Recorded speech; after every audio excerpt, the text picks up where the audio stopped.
The Smithsonian museums that sit on the Mall in Washington are surrounded by monuments and buildings that speak to us of our country and our heritage.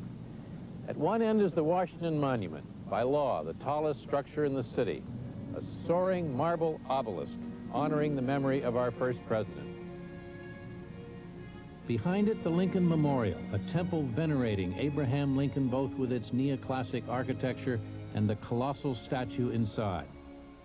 Its size speaks of power and majesty, but one look at that strong, compassionate face speaks volumes about Lincoln the man.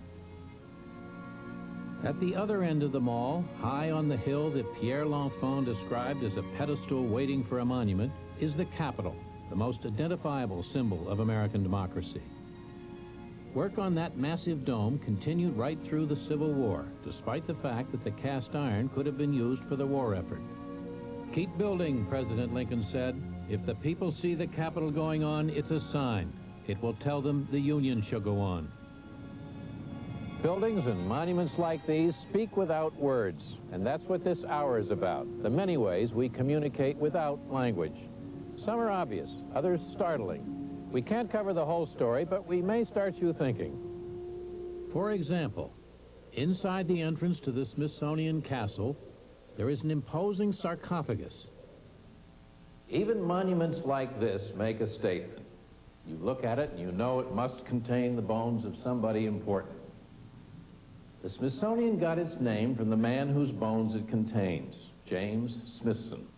History tells us very little about him. We know he was wealthy, interested in science, and an Englishman, a descendant of dukes and even kings, but not, alas, a legitimate one. When he died in 1829, even though he had never set foot in this country, he left the American government a fortune, more than $500,000, to set up this institution for the increase and diffusion of knowledge. A few years ago, Smithsonian anthropologists opened the tomb, examined his bones, and learned just about everything we know about Smithson as a man. The bones told us he was a shade over 5'6", slight of build. He probably smoked a pipe, had trouble with his teeth, and judging from the development of his right arm, he could have been an enthusiastic fencer. Bones tell a story. They can speak out to solve a mystery of the past, or even a present-day murder. When she was fairly young, she may have had some kind of a wild adventure or other. Two of the world's foremost bone detectives work at the Smithsonian. That's old. Lawrence Angel wrote the report on Smithson's remains, and Douglas Ubelacher took the X-ray photographs. Ubelacher explains the specialty this way. I'm an anthropologist focusing on the biological side of mankind as opposed to the cultural side. They're specialized primarily in bones. Physical anthropology is not simply a scholarly pursuit. Knowing all about bones can also be used to solve serious crimes, like murder. The results of Lawrence Angel's criminal casework have been so spectacular, the press has dubbed him Sherlock Bones. The forensic anthropologist can often crack cases that baffle other experts on crime. According to Ubelacher, when bones are found, the police always have some very basic questions. For the identification, we look for as much information as possible about the individual, but also, and especially, any bit of information that is unique to that individual. We all know that fingerprints in a legal situation can frequently lead to an identification. However, in our situation, when a box of bones shows up, there are, of course, no fingerprints. There are no fingers. But there are things on the bones that are just as good as fingerprints if you know what to look for. Radiographs, X-rays, for example, contain absolutely unique pictures of the internal bone structure that vary with each individual. Pelvic bones tell us the sex of a skeleton. Teeth and tiny growth points on the bones can tell us its age. Each skeleton has its unique features. But to determine what is unique, you must first know what is typical. The baseline on the human skeleton comes from research. Here at the Smithsonian, we have the collections that enable us to do that type of research. There are documented collections, like the Terry collection. It is documented to the extent that we know who each of the people are within that collection. We know not only their names, but their ages of death, their sex, their medical histories, their racial affiliation, and a variety of other information about them as individuals. If we wanted to develop a method to determine the sex of an adult from the big toe bones, you could go to this collection, you could pull out 1,000 big toe bones of males, 1,000 big toe bones of females, look at the difference, and establish a method that would then allow you to estimate that from an unknown toe bone, should you find it. In addition to the 1,500 skeletons identified and documented in the Terry collection, the Smithsonian has some 30,000 other skeletons. They come from all over the world, often brought back by Ubelacher and other anthropologists on Smithsonian archaeological digs. And they're documented to the extent that we know where they came from, how old they are, what sites, what countries, what general cultural levels they represent. Chet Blythe brings his finds to the Smithsonian from time to time. Mr. Blythe is not an archaeologist. He's an agent of the FBI. On July 29th, the Chief of Police, Sitka, Alaska, sent the FBI a box of unidentified skeletal remains. A criminal offense may have occurred. He had a number of questions. Is it human? Age at death? Cause of death? Time since death? Sex of victim? When his assistant first opens a box that may contain the only clues to a crime, Ubelacher keeps a careful distance. I don't want to know what preconceptions surround that unknown specimen until I form my own. The first question is usually, is it human? As many as 10 to 15% of the forensic cases that come in turn out not to be human. This, for example, an object that looks very much like a burned human bone, it turned out to be a garden hose that had been in someone's backyard when a fire took place. The bones delivered by the FBI turned out to be the remains of an Eskimo who probably died of natural causes about 200 years ago. But the conclusions Ubelacher forms often do end up being tested in a criminal court. A few years ago, he came to this Fitchburg, Massachusetts courthouse. A man was on trial for the bizarre ritual murder of a prostitute. An eyewitness accused the defendant of the crime, but no body had been found. How do you prove murder without a corpse? When the police found a partial skull, they called the Smithsonian. Doug Ubelacher examined that piece of skull and detected evidence of a sinus condition. This was confirmed by medical x-rays, which verified the identity of the missing murder victim and convicted her killer. The trail of justice led to a Massachusetts courthouse from a Smithsonian laboratory in Washington. Surrounded by the fragments of countless human lives, Lawrence Angel and Doug Ubelacher are interpreters of a language which defies time and even death.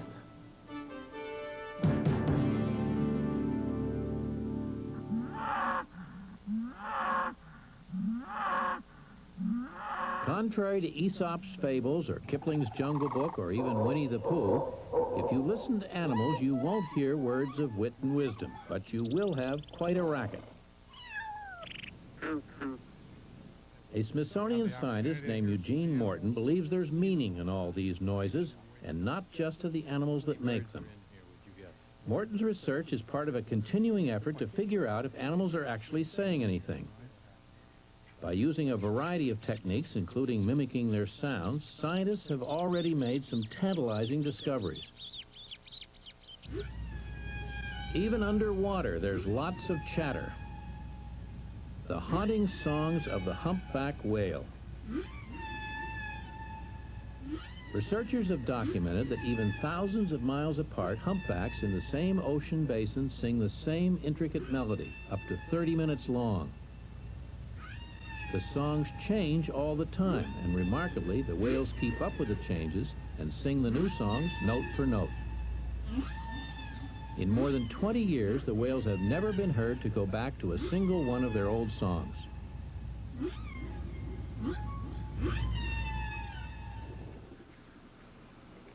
Birds sing too, of course, but listening closely, scientists have detected regional accents. A red-winged blackbird can have a Maine accent, a Jersey accent, even a Southern accent. They pick it up from their parents and neighbors. Bees communicate with body language. A honeybee's waggle dance tells the precise distance and exact direction of a flower field or a drink of water. But a bee from another hive might not know the moves. A wiggle that means 55 yards to a bee in Austria means only 11 yards to the same kind of bee in Egypt. When bees dance for bees and whales sing to whales, there's no problem getting the message as long as you're a bee or a whale. But what about communication between species? Are there universal sounds that all human beings and all animals can understand? Hello. Well, obviously we can teach a parrot to imitate us, to say words we understand. What does the parrot think it's saying? We don't know. We haven't figured out a way to ask. Thank you, dear. Okay, we have some meat. Would you like that slightly? Oh, meat fillet, all right. Gorillas can't make human sounds, but in a now famous experiment that began at Stanford University in California, psychologist Francine Patterson has spent the last 12 years teaching Coco, a female gorilla, the American Sign Language of the deaf. Coco can now sign more than 600 words. Using her hands to speak her mind, she makes statements like, "Gimme apple drink," and "Come tickle foot." On videotape shot by Patterson's associates, Coco even talks to herself in sign language. What do you hear? She even seems to make up new words. A book with here. Yes, a book with that makes sounds. Yes. And to the mirror, she indicates her approval of a fine animal. Who is that? Think me there. Okay, that is you. Gorilla. Animal. Coco love. Okay, that's very good. That is you. You are a lovely animal. Another way to communicate with animals, a computer language called Yerkish, has been taught to Lana, a chimpanzee at the Yerkes Primate Research Center in Atlanta. Lana communicates with her trainer in the next room by pressing geometric symbols that stand for words. Once, in an effort to trick Lana, cabbage instead of monkey chow was placed in her food dispenser. She asked her trainer, Question, chow in machine? To which I responded, yes. Lana was not about to buy this, however, for she came back with no chow in machine.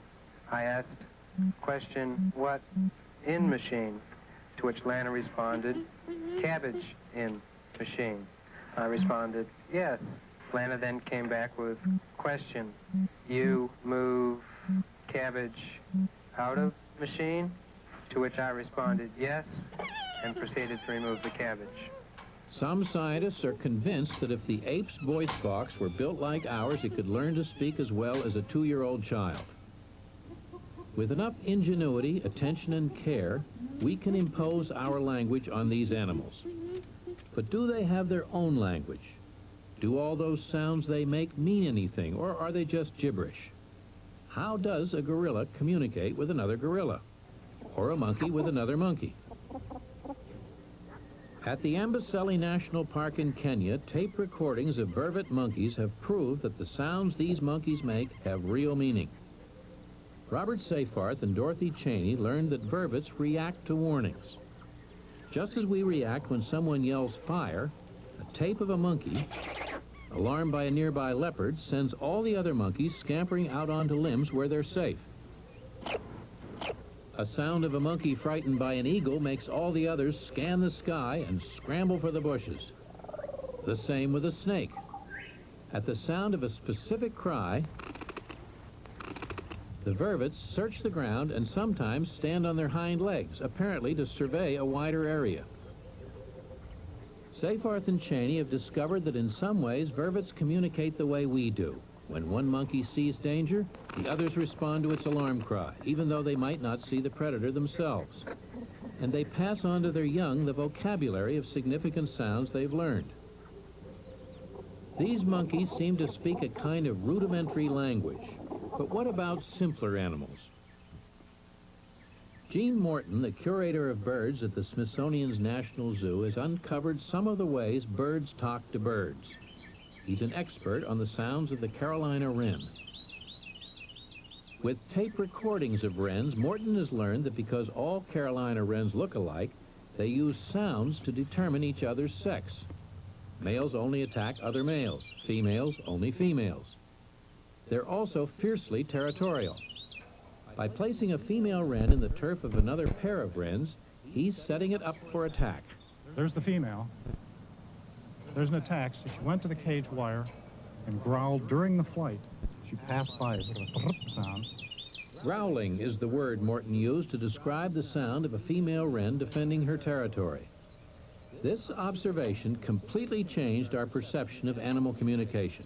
When I heard a Carolina wren attacking another one and growling, and that's the first time anybody had heard one growl, the circumstance was so identical to the way any other bird or mammal would use a sound like that I began to think that perhaps there's some general relationship that's more than applicable to a Carolina wren only. Morton fed the sound of what he thought was a wren's growl into a machine called a spectrograph. Invented for human speech analysis, it makes a picture of sound. The wren's growl produced a distinct design. The growl here is the wide, harsh sound that you can see and hear. If it really is a growl, it should match the growls of other animals too, like a dog. This is a dog growl. The sound is very wide band. It covers a wide... The spectrographic pattern is a wide, dense cluster of vertical lines, similar to the birds. Again and again, Morton fed the aggressive growls of many different animals into his machine, even elephants. Every time, a similar pattern appeared. He even checked the sounds we make. Get out of here. Get out of here. Out of here. See the end? See how it goes down? Here. Man or animal, the sound of aggression always looks the same. Morton was the first person to prove an across-the-board component of animal communication. Birds do it, dogs do it, even we do it. How did all these different animals come to share the same kind of sound? Morton believes this happened through evolution. At first, only the largest, most aggressive in each species could make the largest, lowest noises. Eventually, the growl was used whenever any animal wanted to make itself sound bigger and warn others to keep away. Morton discovered that we evolved other similar sounds as well. And just the opposite occurs when an animal is either frightened of something or when it wants, as an individual, to get closer to another animal. It uses a high-pitched whine because that indicates small size, no aggressive intent. Humans also use what Morton calls a whine. It's that high-pitched, non-aggressive voice we use when we're with a small child. Oh, look at the water. Look at that water. We seem to know by instinct that a low, harsh voice makes us sound big and aggressive and might frighten the child. Water, yes, it's water. The appeasement whine sounds of animals all look the same on the spectrograph too, whether it's a dog, cat, mule, or human. Same types of sounds. They're higher pitched than the growl and usually rise at the end. Morton also discovered a third sound that humans and animals share. This is the sound of the Carolina wren barking. Wrens bark. Well, of course they bark. In bird language, though, a bark is more like a chirp to our ears. But on a sound spectrograph, they look similar to dog barks. They're sort of all similar in that they go up and down in pitch. They're chevron-shaped. Up and down because a bark combines elements of the two other sounds, high appeasement and low aggression. When a dog barks, it doesn't mean come here or go away. It's the canine equivalent of who goes there. Gene Morton has analyzed the sounds of 600 birds and mammals. Time after time, test after test, animal after animal, including humans, the same three fundamental sounds have been found. Morton has broken a code and discovered a Rosetta Stone of sound. You could say I was a code breaker, but it's not at all the same as a cryptic code. It's such a common code that's all around us all the time that it was just not breaking a code, but just realizing that it existed. The old saying seems to be true. It's not what you say, it's how you say it.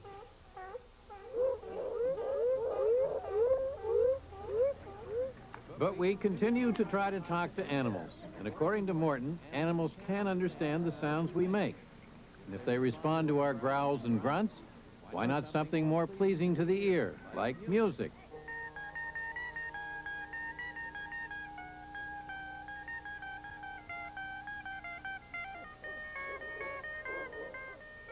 In trying to solve the mysteries of animal communication, even unorthodox research is welcome. And sometimes it can get very, very unorthodox. Jim Nolman is not a scientist, but a wandering modern minstrel who's been all over the world trying to communicate with animals through music. I came to Barrow, Colorado to study the howler monkeys because of this magnificent roar that they do. Barrow, Colorado is the Smithsonian's tropical research station in the middle of the Panama Canal. How does your approach differ from other people who are trying to communicate with animals? My main method I call insinuation. And by insinuation, I mean I kind of snake my way into their consciousness, playing whatever will work to get them interested in me so that I feel that they're interested. I come at it from the point of view of the animal, of learning from the animal, of treating the animal as an equal, or even in some cases as a teacher. How did you get started in this work? One day a radio announcer asked me to compose a piece of music for Thanksgiving. So I went to a turkey farm and created music to eat Thanksgiving dinner by, which consisted me and a couple of other musicians playing music with 300 turkeys. And every time we would hit a certain note, the turkeys would gobble.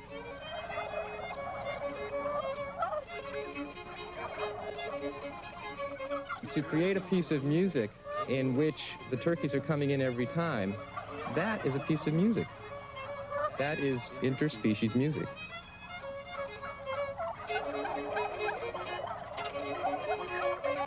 How do scientists react to this work you're doing? The scientists accept me if I just keep my claims less extravagant. And in some ways, the musicians find it more interesting the more extravagant I get. So it keeps me on my toes. Is there communication between you and the animals?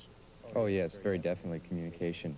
I wouldn't say that it's me saying something in English and the animal responding in monkeyese or dolphinese and us both understanding what we said to each other.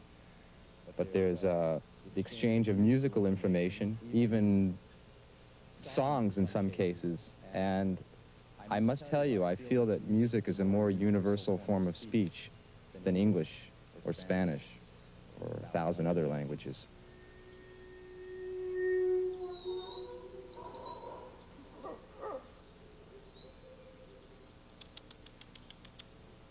They are a rapt audience, looking like an audience anywhere in the world, a human audience, with one notable exception. They'll be hanging from their tail.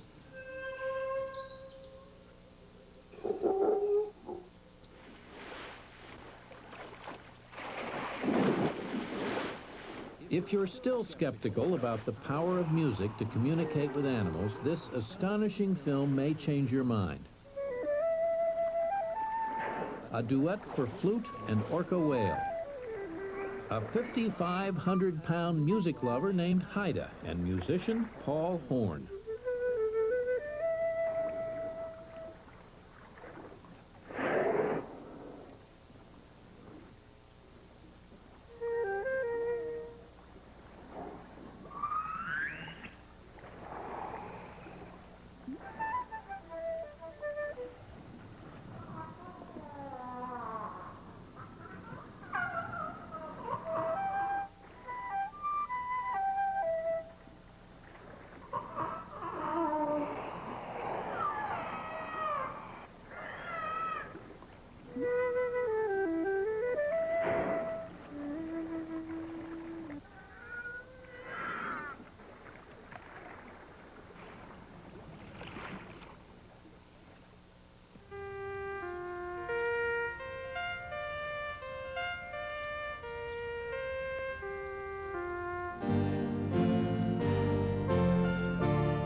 If there really is a language of art, if painters are really trying to say something on canvas, then an art museum like the Smithsonian's Hirshhorn is a Tower of Babel.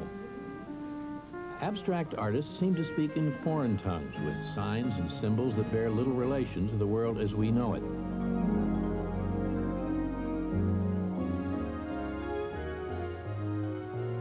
What do you think about it, Tyson? I think it's fried eggs. It's like fried eggs? I don't understand it. I would hang it in Michael's room. Yeah. Michael wouldn't hang it in his room that way. I'll never believe what this one is called. Untitled Virginia Landscape.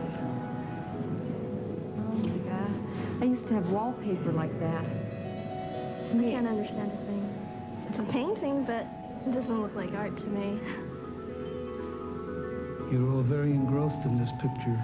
Does it have any special interest for you? Yeah, Rothko, I really love Rothko's art.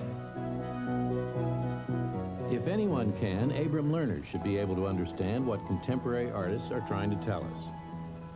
He's the founding director of the Hirshhorn Museum and Sculpture Garden, the man who helped Joseph Hirshhorn create this collection. We asked Lerner to help us translate the often perplexing messages of modern art. To understand what has happened to the language of art, how it has moved from the realistic to the abstract, let's go back a bit to the end of the last century in America and look at this portrait of his wife by Thomas Akins. The painting is strikingly real. The sad woman's expression evokes an immediate and familiar response from us. It's a portrait of a real person painted in a straightforward way, a marvelously intent psychological study that is instantly recognized.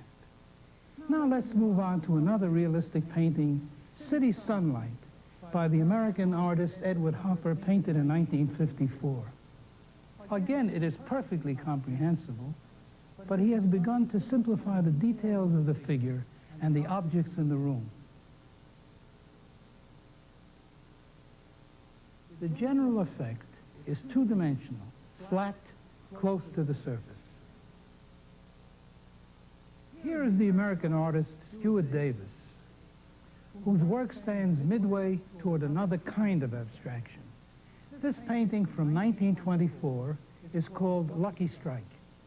The subject is recognizable: a tin of Lucky Strike tobacco, a pipe, and a newspaper. But why does the newspaper stand up, defying gravity?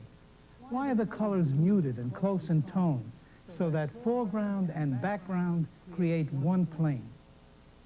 The answer is that the artist has reconstructed these simple objects in order to show you that a painting is just what you see, a two-dimensional flat surface which gives the illusion of space and depth without the deception of perspective or modeling. How did this come about? I think that probably one of the primary factors that changed the nature of the visual arts in the 20th century was the invention of photography in the 19th century. At first, artists welcomed photography as a convenient and economical aid, using photographs instead of models. In time, they realized that the painter's function of faithfully recording a person, a landscape, or a still life had been replaced. People who would normally have gone to have their portraits painted now went to the photographer's studio instead. The artists were forced to look for new means of expression. They discovered a fundamental idea that was to guide art for years to come. This idea, simply stated, was that art no longer needed to be confined to copying nature, but that it could invent its own nature, that color, line, and mass were in themselves vehicles of graphic expression and of visual interest. There is also an abstract art that offers us sheer visual pleasure. Here is a canvas by Ellsworth Kelly called Red White. It is as happy a painting as one can imagine. Its surface is smooth, delicately brushed, cool and elegant. Surely it's not difficult to share the pleasure that I feel in this painting. But for those of you who don't share my pleasure, I think there's a way out. Picasso said somewhere, just because I can't speak English doesn't mean English doesn't exist. Art, too, is a language, and like any language, it must be learned. To understand any new language, one must learn its vocabulary. The vocabulary of abstract art consists of pure color, line, and form instead of words. What about the question of skill? It all looks too easy, people say.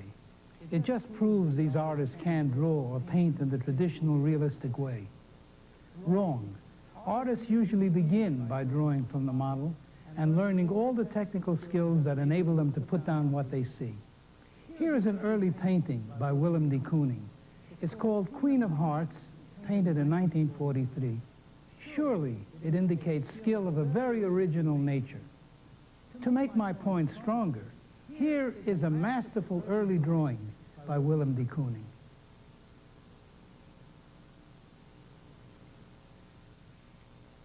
In this de Kooning painting, Woman, from 1964, the artist's concern is no longer with accuracy. He wants to express strong feelings. He exaggerates the forms, twists reality, uses color not to imitate, but better to express his emotions. Despite the explosive nature of the painting, it uses the same flattening out process we saw in the Stuart Davis, the same two-dimensional effect that modernist painters believe keeps their paintings free from deception. Unlike the de Kooning, which retains a recognizable human image, Mondrian's work is completely abstract. In it, we enter the world of pure formal relationships. Its subject is created by these carefully placed lines and colors that constitute this artist's vision of universal equilibrium, an expression of the delicate state between balance and imbalance. We might say, between the moral and material in our lives. Mondrian's conception of order and unity is a kind of geometrical idealization which has had a profound influence on modern art. This is an abstract painting by the American artist Helen Frankenthaler. The painting has no subject in the traditional sense. It tells no story. How is one to interpret it? If I were asked to express the language of this painting in words, I might say that the subject of the painting, to the greatest degree, is color, a field of color, a lovely yellow rose that immediately engages the eye. It is color as mood and brushwork as expression, a landscape of the imagination. What do you think? Too much. The bottom one, the white one. I think on the garish side myself. Today, some artists still continue to find the visible world a rich source of subject matter and inspiration. Others continue to delve into the formal relationships inherent in color, design, and structure. Is one means superior to the other? Absolutely not. The new forms may be puzzling, even frustrating to us for a time, but in the end, it is the same emotion, the same desire to make real and palpable that which is in the mind and heart, as well as in the eye of the artist. All that's required is an open mind, looking and more looking.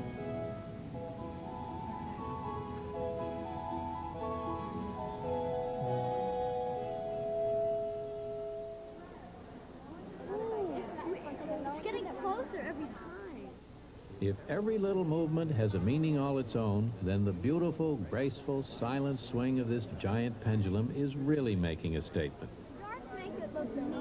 This is the Foucault pendulum, named after Jean-Bernard Léon Foucault, who first demonstrated it in 1851. It's one of the most popular attractions at the Smithsonian's National Museum of American History. There's something entrancing about watching that 240-pound brass bob sway back and forth on a 4-story high cable. Don't you think it's pretty neat? What is neat? Well, interesting. Yeah, extraordinary. Yeah, very neat. There is a circle of pegs beneath the pendulum, and about every 23 minutes, one by one, a peg is knocked over by the swinging bob. Knock it over this time. Okay. In 38 hours, every single peg in the circle bites the dust.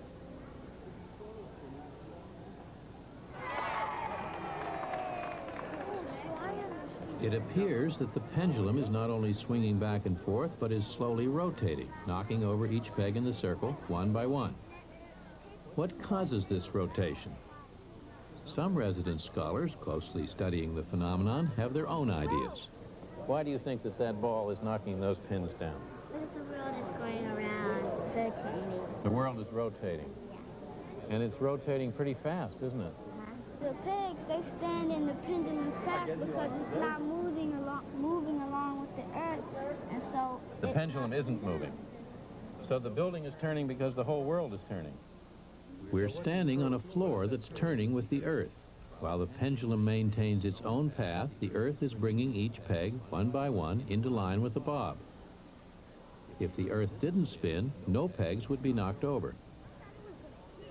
So far, so good. But if the Earth takes 24 hours to turn on its axis, why does it take 38 hours for this pendulum to complete its circle? I asked our science advisor, Alan Lightman of the Harvard Smithsonian Center for Astrophysics, why the difference? It's a little bit complicated to describe in words.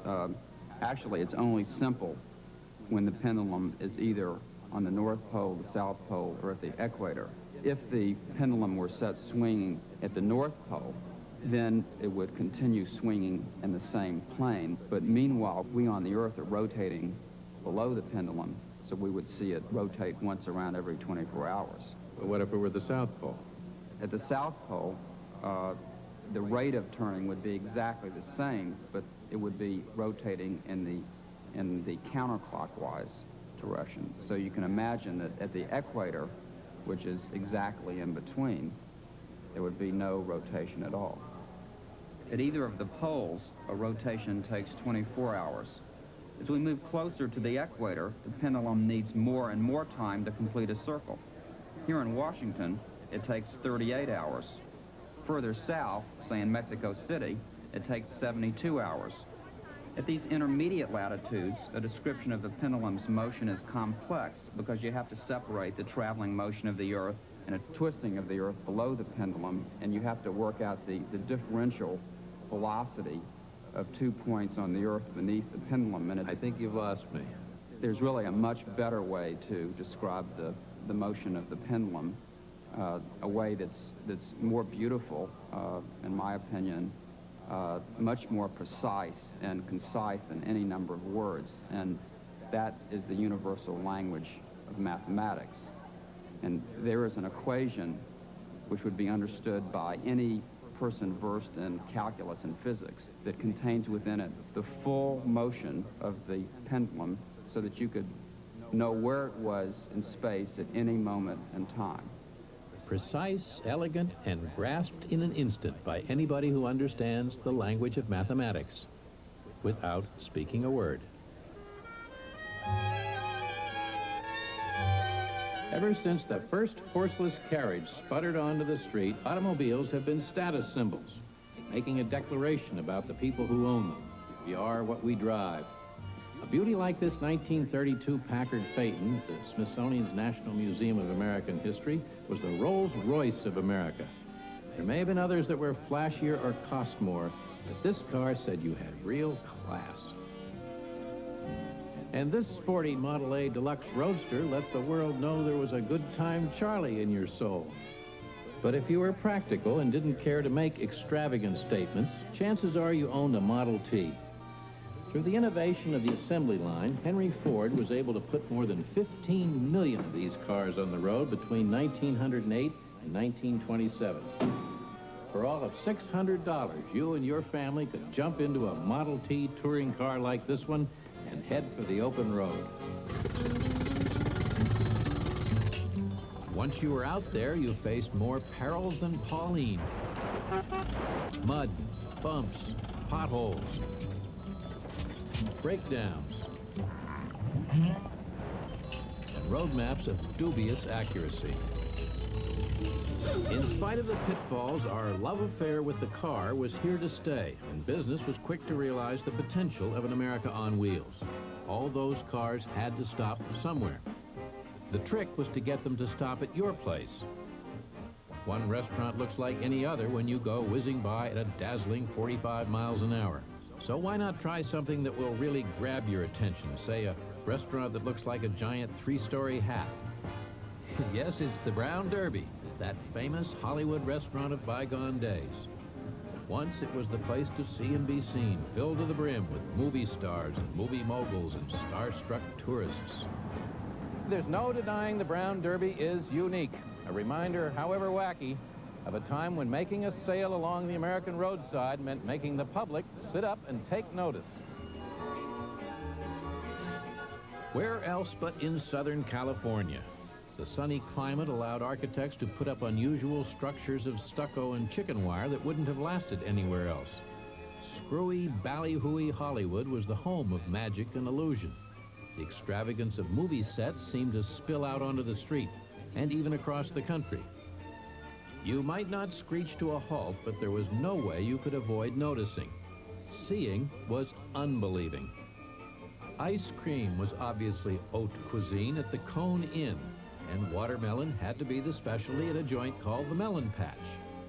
As a visual aid for pushing juice, this architect came up with a lemon. Aspiring Cinderellas could chow down at the Pumpkin Palace. A shoe repair shop was styled as a size 99 AAA. And if you ever wondered how the little old lady in the shoe fed all those children, you could drop in at the Mother Goose Pantry. Nobody ever went so far as to build a gigantic greasy spoon, but they tried just about everything else, like coffee pots. An ice cream freezer conjured memories of vanilla and strawberry summer nights, spooning on the porch. The Looney Tunes school of architecture took over everywhere. In Atlantic City, ice cream and soda pop were dispensed from the cabin of a makeshift yacht. A silver Zeppelin on the West Coast raised chicken and frog dinners to new heights, if such a thing was possible. A real airplane was turned into a filling station with an air of high-flying performance and mileage. And if you didn't get gas here, there was always the Airplane Cafe. Animals fared equally well. A pig in a poke. A wise old owl. Or a toad that stayed open from 8 to 2. Customers once stood in line to ask, how much at that window in the doggy? Even today, cruising around Los Angeles, you can see some striking examples of storefront business fantasies. There's even a donut you can dunk into. They call it the Hole. I think it was about 2 years ago, one of the newspapers put us down as a car wash, a drive-through car wash. Don't bother me. Really don't. Bavarians, Apple Delights. People come over to take pictures. I think it's because it's so unusual. They get to drive through. They don't have to get out of their car. Since 1946, the Tale of the Pup has served hot dogs to the great, the near great, and the merely hungry. You have a building that looks like a hot dog, I mean, it sells itself. Hey, there's a place that sells hot dogs. Through facts and figures, hot dog is the #1 sandwich in the world. People think hamburger is #1. It is not. People like hot dogs. We have a hot dog with almost anything that you'd like. Mustard, relish, sauerkraut, chili, and you'd be surprised how many people like peanuts on a hot dog. It's amazing. It's a good thing going. I love it. And I think the people love it. Otherwise, it would not have survived 36 years now. Buildings that shout their message from the side of the road aren't just remnants of the past. They're still going up. Sue and Mike Belmonte figured that selling photo supplies from a building shaped like a camera would be a snap. So, with a flash of inspiration, they created the Shutter Shack. The City Council of Westminster, California, was not amused. They just thought it would be too eye-catching as people were passing by. And they said because of the traffic on this road, it's liable to cause accidents because of people stopping and looking at it. That this building has brought us a lot more business than we would have had if we had a standard building. There's the lens and the cube and everything on it. Some people stand right in front of that lens and expect to get their picture taken. The big chains and superhighways have wiped out many of the roadside fantasies. The same standard buildings now appear all over the land. Architectural historian Alan Hess believes that these familiar places are part of our heritage, too. This is the earliest remaining McDonald's hamburger stand left in the United States today. What you see is what you would have seen if you'd gone by here August 18th, 1953, when it opened. Hess is responsible for a drive to have this McDonald's in Downey, California, declared a landmark. Some of the town's citizens aren't as proud of their vintage golden arches. Just because it's been there doesn't mean that we have to keep it. I wish they'd pick it up and move it someplace where it can be displayed in the proper environment. Yeah, they can put it in the park. Why don't you take it to the Smithsonian? But the Downey Historical Society stands fast. America's past must be preserved. To me, it represents my teenage years, okay? I used to go there with my 50 cents and get my hamburger and fries and a shake and have change left over. So to me, it has a lot of sentimental and emotional appeal besides the architecture. The architect of this building, Stanley Meston, wanted to have a large enough, simple enough shape so that it would be clearly readable, clearly identifiable as McDonald's. This building is a time capsule of its period. It tells us what people were like, how they lived. This was America at its informal, crazy best. These buildings added a lot of spice to life, maybe even a touch of heartburn.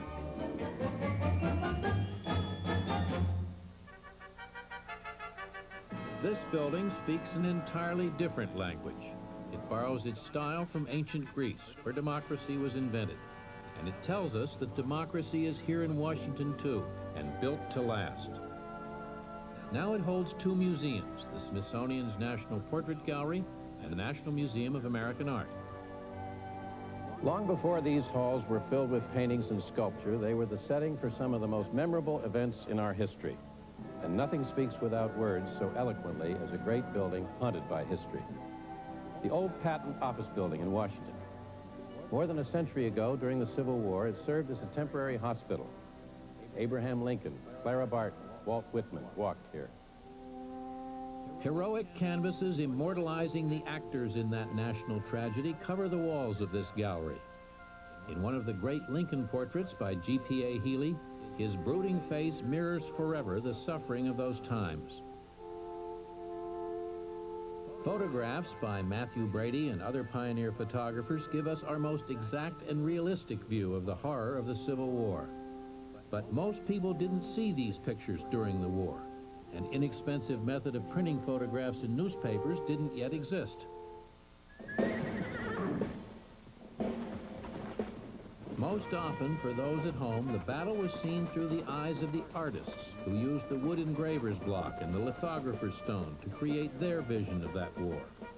They needed no words.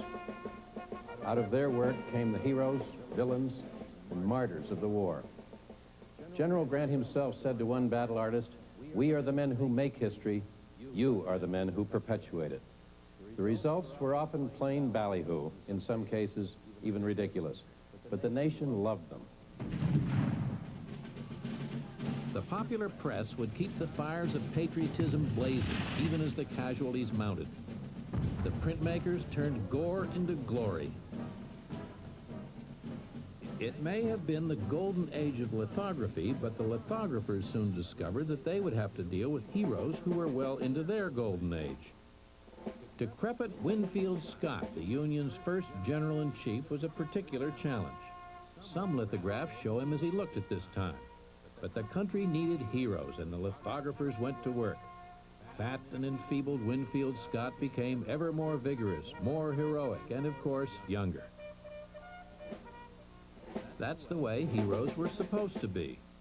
Here, 77-year-old General John Wool is seen with a lithographic facelift. This is Jefferson Davis, idealized by the artist. This is what he probably really looked like. But the body was make-believe, and so was the uniform, since Davis never wore one during the Civil War. Since the sword and the horse were the signs of a hero, everyone was soon seen with sword and on horseback. Take Grant, hero of Vicksburg. Change the head, and you have Meade, hero of Gettysburg. For those who rode the waves, the deck of an ironclad was a fine, heroic setting. for Admiral Dahlgren or for Admiral Foote. If one hero was a hit, why not a dozen heroes in one picture? So the lithographer created an all-purpose background for his 12 biggest names. If a couple fell from favor, they could be rubbed out and replaced by tomorrow's heroes. Once the lithographers put a hero's picture on a piece of martial music, the folks back home were bound to stay in step, with titles such as Manual of Arms Polka and the Gunboat Quickstep. Military heroes were the pop stars of their day, and these were their album covers.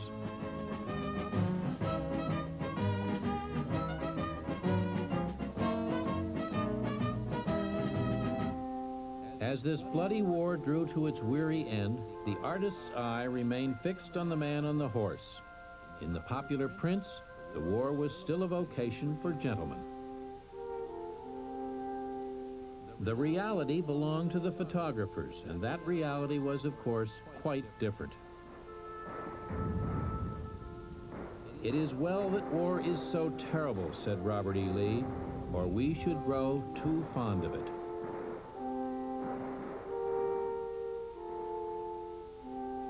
But to the end, in the popular press, blood was shed nobly and discreetly, if at all. And 1,000 pictures said the war was a heroic enterprise worthy of our sons. And yet, when the road finally led to surrender at Appomattox, it was the lithographer's vision that best captured the scene.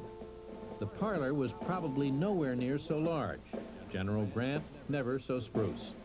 But the air of dignity is precisely the spirit of one of the most important moments in our history. The portrayal of the vanquished Lee as an equal, a fellow citizen, is exactly what was needed to close the chapter. The war was over. General Grant was right. Artists perpetuate history and heroes. Winfield Scott rides again. In the middle of Scott's Circle in Washington, the heroic figure of the lithographer's imagination has been copied in bronze. The old general, who in real life could barely stand, sits forever mercifully anchored to his saddle. Heroic art imitating heroic art.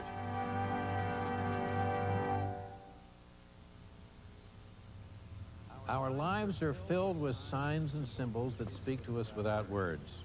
Perhaps none of them is more powerful than the flag of our country.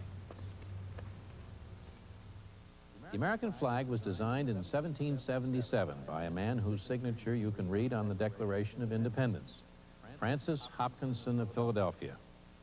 He borrowed the red and white stripes from colonial flags, and the stars against a blue field symbolized a new constellation in the heavens of the nations, the United States. This is the most famous American flag of all, the Star-Spangled Banner, the one we sing about in our national anthem.